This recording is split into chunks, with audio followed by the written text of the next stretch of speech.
บ่าวจอยมาหามื้อนี้ก็มี FC เพิ่นฝากเงินมาให้น้องเพิ่นพี่น้องฝากเงินมาให้น้องวอนเพิ่นอ่า FC จ้ะสบายดี สบายดีเด้อ สบายดีทานผู้ชมเนาะพอกับพวกเฮา2คนเช่นเก่าเช่นเคย ตอนนี้มาฮอดทางบ้านเขาน้องเนื้อน้องวอนแล้วพี่น้องก็สาวผู้ไทยมามื้อนี้พร้อมกับได้เป็นสะพานบุญนะพี่น้อง งานบุญแจกขนมให้ในในวันเด็กบ่ วันเด็ก วันเด็ก ของทางเมืองไทย นี่ นี่ผู้ใหญ่ใจบุญจากเดนมาร์ก เขาแจ้งมาเขียวทางเลยแต่เขาบ่ได้ถ่ายคลิป แม่นถ่ายลงแต่ทางเพจสาวผู้ไทยเพิ่นเนาะ อัน จ นี้ ริงๆขนมเต็มธงพุ่นล่ะเพิ่นฝากมา เขาแจ้งไปหมดบ้านหนึงอ่ะ อืม เขาก็จะไปพูดบ้านของ ไปแจกอยู่หมู่บ้านฝั่งนั้นพี่น้องเพราะว่า น้องพลอย น้องพลอยสาวผู้ไทยเพิ่นถ่ายน้องพลอยนี่ได้ไปเท่าไหร่แล้ว 17 ล้านวิวแล้ว 17 ล้านวิวแล้วบ่ ทางเพจ ไกลฮอด20บ่เนาะ กำลังรุ่นอยู่ รุ่นนี้มันฮอด20เนาะ รุ่นนี้มันฮอตซาว เอาไปเบิ่งคือสาว สาว ไท ล้าย นวิว หลายๆเนี่ยเด้อ สาวผู้ไทยคนไกลบ้านเพจสาวผู้ไทยเด้อพี่น้องเด้อสาวผู้ไทยตั้งแต่เปิดเพจมานี่ก็รู้สึกว่าอาจจะเป็นสะพานบุญให้กับน้องๆร้านน้อยในชนบทได้ ตลอดอยู่เลย แต่ว่าเขาบ่ได้เอาลงทาง YouTube เลยพี่น้อง มีแต่ลง มื้อนี้แหละสินอกจากแจกขนมแล้วก็เอาเงินมาให้น้อง เงินให้ น้ น้ อ อง ง น้อย ก้อย น้องน้อยเพิ่นพร้อม เอาเดี๋ยวนี้เขาล่อแท้มากคุณเขาสิยังเป็น อย่ามันเข้าพังยากสาวผู้ไทย แต่วังแถวนี้เลิกได้ตอนนี้ได้ งั้นเราเลิกเลย ไปย่าง คิ คุ ด ณ ไม่ เนาะ ยากหรอกไป เงินอีก700 บาท750 บาทให้น้องพลอยเพิ่นพี่น้องเดี๋ยวหน้าตาเป็นจะได้น้องพลอยเด้อท่านผู้ชมไปเบิ่งนํกันเนาะสาวผู้ไทยได้เป็นสะพานบุญให้ตัวน้อยๆหนึงพี่น้องตำเข่าก็เก่งเฮ็ดเวียกก็เก่ง เก่งทุกอย่างเลย เดี๋ยวนี้เป็นนางเอกรักในซ่องสาวเพจสาวผู้ไทยพุ่นละ กับน้องยึง น้องหญิง น้องยิงบนยึง น้องหญิง น้องยิงน้องยิงกับคนจับคนน้องยิงจะใกล้แน่เนาะผู้นี้แหละไกลกันที่ข้างก็จะข้างหน้า ถึงสีทางยากสำใดก็ตามพี่น้องแต่เราจะไปให้หัวให้ถึงเนาะ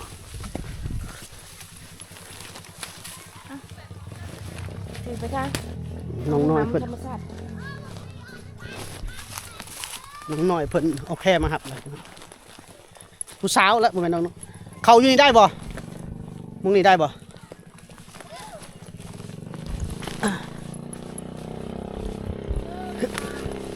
เข้าไซนี่ได้บ่นี่ได้บ่อยู่ไหนเทพบ่ มาพี่ได้บ่หรือไปขึ้นอยู่หัน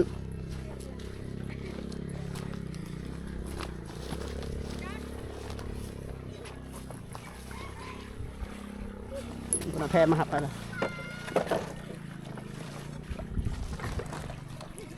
มีแต่ผู้สาวทั้งหมดมาหับเอานี่เนาะข่าวก็เด้อท่าเอื้อยเจ้าก่อนหน่อยหนึง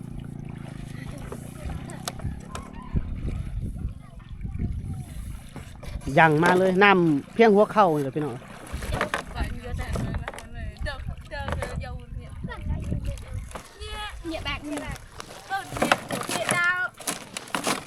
เอาถือดีๆไว้ดีๆตัวซับจะน่ะตกน้ำ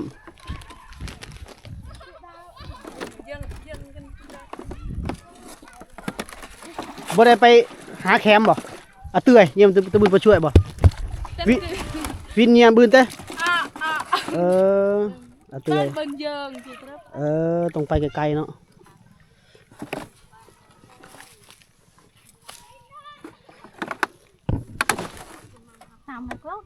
แล้วง่ายขึ้นก่อนมันขึ้นทางใดนี่โจนานแหละนะขึ้นเลยแหละ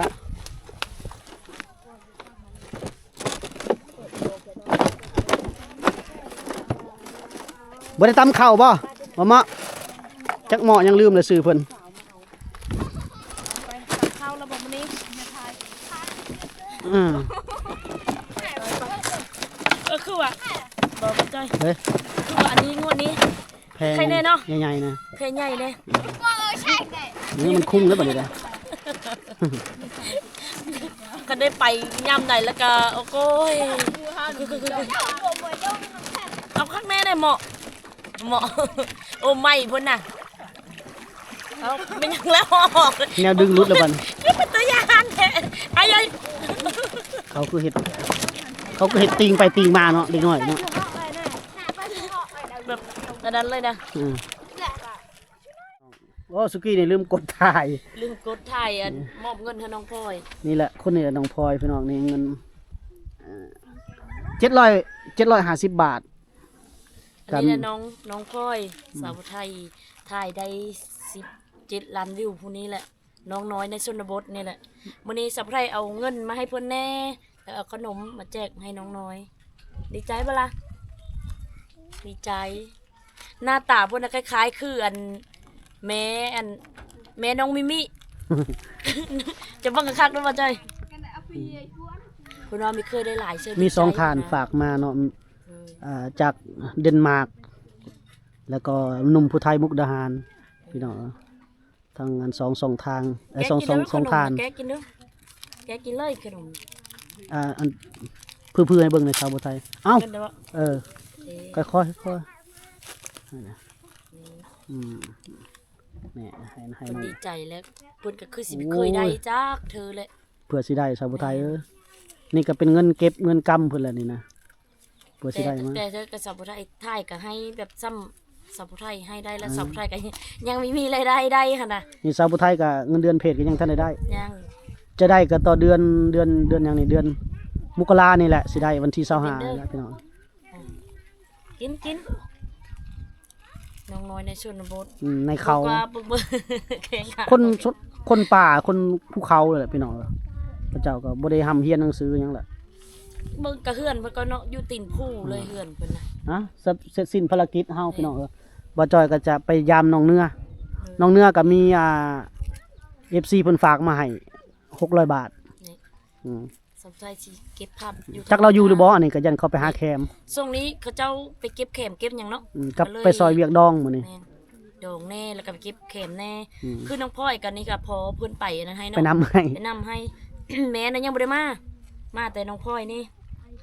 วันนี้ไปหาเก็บแขมมื้อนี้แซ่บบ่กินขนมนะแซ่บเป็นอยู่ได้เว้ามีเป็นได้ภาษาลาวกัน นี่แต่พี่ก็แจกมาเลย แจก ยังสิไปแจกต่ออีกสาวบุไทยแจกทางบ้านฝั่งนั้นอีกโอเคบ่จอยไปหาน้องเนื้อก่อน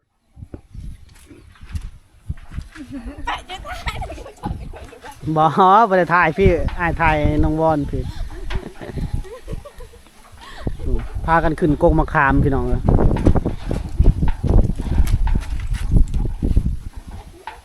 ได้แล้วมาถามนะ และใช้มะขามนะพูดน้องเนื้ออยู่เทิงเลยพี่มาพี่น้องวอนเนี่ยมาพี่ชื่อนายน้องวอน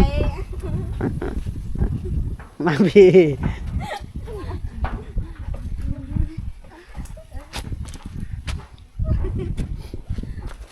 มาพบน้องจุเพิ่นมาเอามะขามน้องวอนมาสบายดี FC มาพี่ก่อนอย่าพาอยู่สบายดี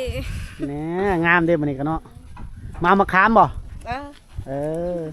มามาขามพี่น้อง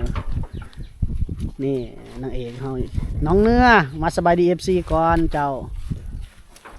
สบายดี ใช้มะขามนะเก่งขึ้นมะขามพุ่นพี่น้องผู้ปลายก็มะขามอยู่ผู้ป้าตะสิมาเฮือนบ่นี่มากินอยู่เฮือนบ่ใช่แล้วมาให้อ้ายกินได้มะขามนะ มะขามมีแต่น้อย แซ่บเด้อมะขามส้มหรือหวานนี่ ๆบ่มี ไปมือเฮือนบ่จุดงบ่พอดีมาพบพ่อสาวๆเพิ่นพี่น้องโอ้ย่างกระเตะขี้ฝุ่นนี่เลยแล้วนั่นเป็นผู้ใดอีกอันนั้นน่ะอันนั้นกับผู้สาว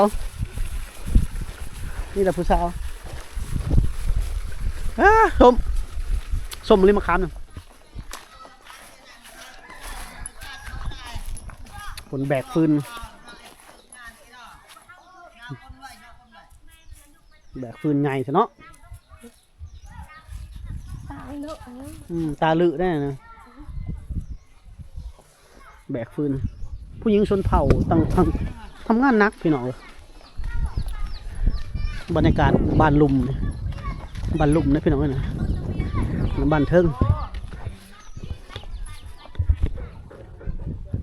มาหอดเฮือนน้องเพิ่นแล้วพี่น้องโอ้แม่เราก็อยู่ได้มื้อนี้เนาะแม่เพิ่นก็อยู่มื้อนี้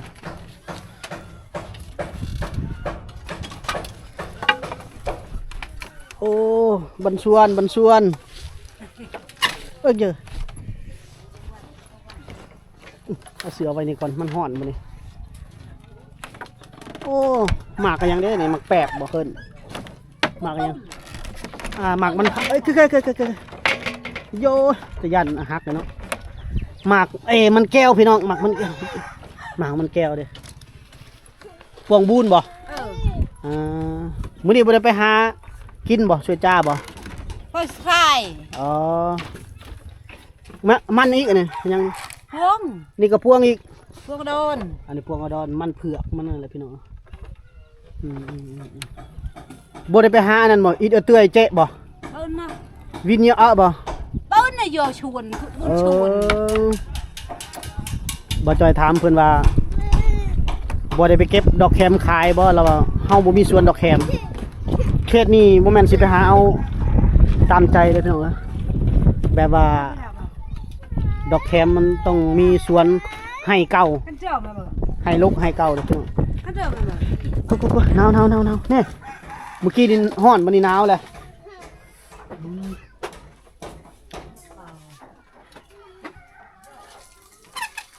สองสาว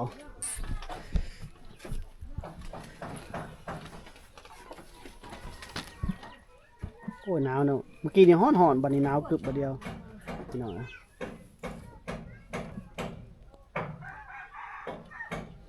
อยู่กับสองสาวคือเก่าพี่น้องบังเอิญเว้นบังเอิญถือว่าโชคดีมื้อนี้เราก็อยู่เฮือนอีกนี่น้องเนื้อน้องวอนสองสาวหน้าตาคล้ายๆกันเลยเพิ่นว่าคือสองไอ้น้องเนาะคือสองไอ้น้องเพิ่นว่า คือพี่กับน้องพี่น้องยิ้มไม่ได้กับน้องวอนยิ้มเนี่ยกระจังเนี่ยเพิ่นว่าเขาว่าเจ้าบ่มักยิ้มเพื่อนบ่พอใจบ่แม่นน้องเราบ่ฮู้บ่ฮู้ว่าสิเฮ็ดโตในใดเวลาอยู่หน้ากล้องเนาะพี่น้องเนาะนี่สองสาวในชนบทคือว่ามีดองบ่ดองอยู่ไส บ้านน้องจุก เจ้าบ่ได้ไปซอยเวียกเขาบ่ ซอยเมือง มาแล้วอ ไปหาฟืน โอ้ไปหาฟืนซอยเขาพี่น้องน้องวอนเด้บ่ได้ไปบ่ตะบุญไปช่วยดองบ่ จุก ไปกันบ่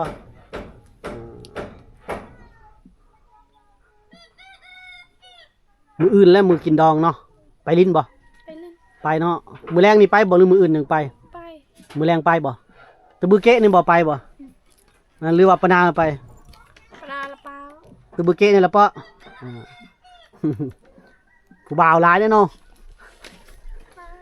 มีตู้บ่ ตู้ ตู้เขาเซาไปได้เนาะจะมีงานแต่งพี่น้องอยู่บ้านฝากนั่นว่าซั่นซะบ้านอยู่ฝั่งนั่นก็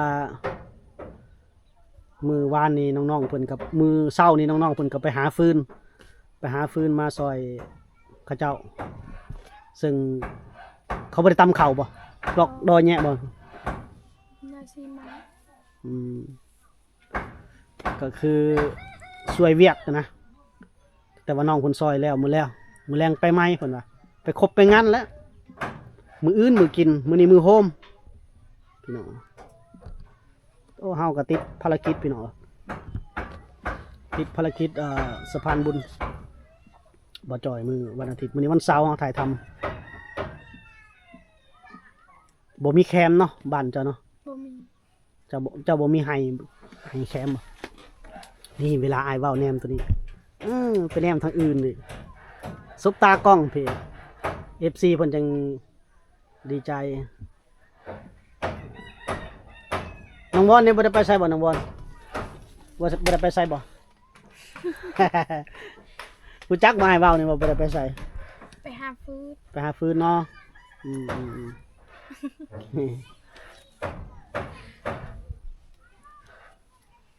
ไปหาแต่ฟืนแหละเพิ่นมื้อนี้ซอยเวียกก็บ่ได้ไปไกลบ่จ้อยคิดว่า อ้ยบ่พอจะแท้ยันเพิ่นไปหาแคมมาขายเช้าแล้วบ่ไปขุดหากใหม่นะปิเลนะแปะนึงบ่แปะมา นาตะบันจาง โอ้นี่เวลาเว้าใส่นี่เว้าใส่ทางนี้ไว้ใส่กล่องเวลาอ้ายเว้ากับเจ้าเดี๋ยวเจ้าเว้าอยู่นี่เจ้าแนมใส่อ้ายนี่หรือแนมอ้ายก็ได้นี่แนมอ้ายก็ได้แบบว่าเพิ่นเวลาเฮาลมกันแล้วเขาจะปินหน้าไปทางอื่นนะฮะหันหน้าไปทางอื่นไปเนาะมุมนี้สวยนี่บ่แดดส่องเข้ามาเนี่ยแสงงามกับซ้ำนี่แหละพี่น้องสาวชนเผ่าสาวบ้านป่าบ้านเขา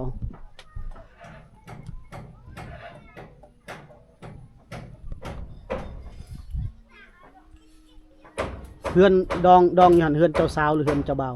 มันจะซาบ เจ้าสาวน้องหยังชื่อเราหั่น น้องท น้องทำโอ้ยบ่แม่นก็รู้จักบ่จอยก็ขาดองเพิ่นฮู้บ่ขาดองเพิ่นเท่าใด ำ บ่ฮู้เนาะบ่ฮู้เนาะขาดองเพิ่นเนาะยานว่าน้องเนื้อฮู้จักขาดองเขาขาดองน้องเนื้อเด้ซะเท่าใด ตั้งไว้แล้วบ่หรือยังเนาะยังบ่ฮู้เนาะถามไผถามพ่อแม่บ่หรือถามไผ ไอ้จอยบ่ยอกมื้อแรงแล้วไปครบงานแล้วมื้อแรงเพิ่นว่าไปไปลิ้นไปม่วนแล้วพี่น้องเอ้ยมีคนมาขายเครื่องแน่ งานดองก็จะมีคนขายเครื่องขายของได้งานดองในชนบทนะคนมาก็หลายแขกต่างบ้านชาวต่างเมืองพุ่นแหละเพิ่นมาลิ้นมาโฮมกันพี่น้องครบงานเขาขาหมูบ่ขานะกินหมูกินงัวบ่ฮู้เนาะอันนี้เพิ่นบ่ฮู้เลยเนาะน้องๆเพิ่นนะยิ้มๆแหน่เด้อ อย่าเฮ็ดหน้าซึ้งเด้เฮ็ดแต่เงาๆตลอด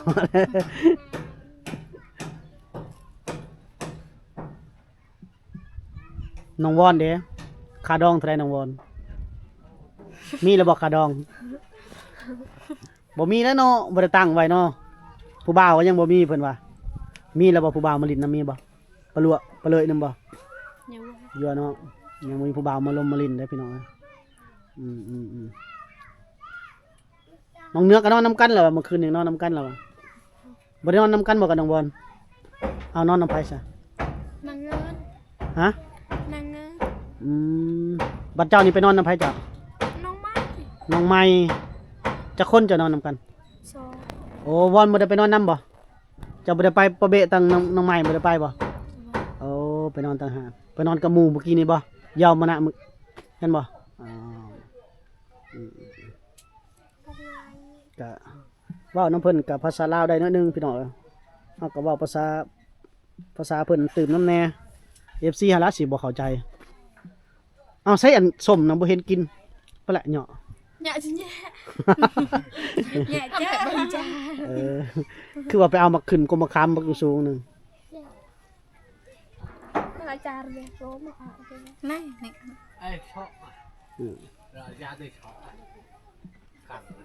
เอาให้เจ้าอันหนึงขอยอันหนึงนี่มะขามเพิ่นขึ้น โซ่อาจารย์ บ่ซุมข่อยบ่ได้ซุมข่อยกินอิ่มแล้วบ่เป็นหยังดอกอิ่มแล้วอิ่มแล้วเพิ่นก็การนำผักพม่านนี่เนาะ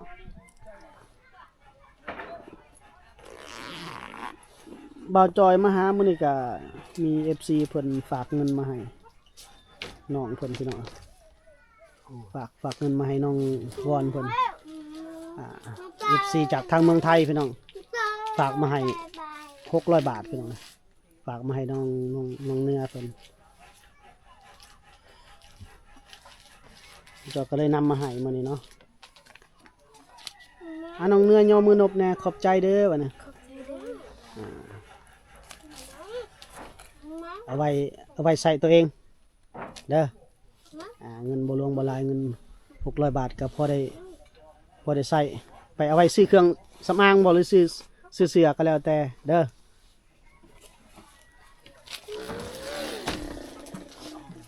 คันหลายแล้วให้พ่อแม่อันนี้น้อยๆแล้วจะไว้ใส่เองเด้อไปซื้อยังซื้อเครื่องสำอางงามๆบ่หรือว่าซื้อเสื้อ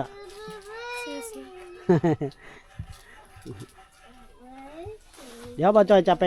น้องวอนเพิ่นเมื่อเฮือนแหละบ่จอยจะนำไปยามเพิ่นอยู่เฮือนก่อนไปยามน้องวอนอยู่เฮือนมันคือสิให้น้องเนื้อพาไปลินเฮือนน้องวอนเลย เดี๋ยวสิหาแนวกินก่อนบ่ฮู้ว่าสิซื้อหยังมาต้อนน้องวอนเพิ่นพี่น้องทางก็ยากบ่จอยก็บ่จักแนวสิว่าทางมาก็เฮาก็นอกจากภาระเฮาถือมานี่ก็พอแห้งแล้วเนาะพี่น้องเนาะลำบากให้ทางให้ยากขึ้นกว่าเก่าเดี๋ยวนี้ก็ถือว่าภารกิจเฮาก็สำเร็จสิ้นไปเป็นที่เรียบร้อยเนาะมานี่ก็ได้ของติดไม้ติดมือมาให้น้องเนื้อเพิ่นเนาะ FC เพิ่นฝากมา600 บาทพี่น้องเอามาให้ถือว่าสำเร็จเสร็จสิ้นเนาะส่วนน้องวอนเพิ่นก็ขออภัยเด้อบ่จอยก็บ่ได้ซื้อหยังบ่จอยก็บ่ฮู้สิซื้อหยังมาพี่น้องก็คิดอยู่ว่าซื้อหยังเด้เนาะส่วนงวดก่อนเฮาก็ซื้อนั่นซื้อนี่มาให้เนาะงวดนี้บ่มีพี่น้องจังได๋ก็ขอโทษขออภัยหลายเนาะเอาเป็นงวดหน้าเนาะพี่น้องเนาะ FC เพิ่นน้องๆเพิ่นอยากฝากหยังมาให้อยากฝากเงินฝากคำฝากหยังก็ให้บ่จอยเป็นสะพานบุญให้ก็ได้พี่น้องก็ลำบากแน่ทางมาก็ตามก็มาได้อยู่เนาะแต่เฮาก็จะมีการเดินทางของเฮาจะหมุนเวียนไปมาเนาะยกตัวอย่างว่าเขาน้องเวียงน้องเวงบ่จอยก็จะหมุนไปทางพุ่นอีกเนาะเส้นทางมันหมุนไปหมุนมาไปนี่แหละไปหมุนมาไปนี่ประมาณนี้แหละพี่น้องเนาะถ้าฝนบ่ตกทางบ่ยากเฮาก็ไปได้ถ้าฝนตกน้ำท่วมทางยากเฮาก็ไปบ่ได้เนาะพี่น้องเนาะจังได๋ก็ผิดพลาดประการใดกราบขอโทษขออภัยหลายๆเด้อพี่น้องเด้อโอเคเนาะคลิปวิดีโอนี้บ่จอยขอจบไว้ EP นี้จบไว้สำนี้ก่อนพบกันใหม่ใน EP หน้าขอขอบคุณ FC ทุกๆท่านเด้อที่ให้การสนับสนุนตลอดเสมอมาพบกันใหม่ในพี่น้องสวัสดีสำบายดี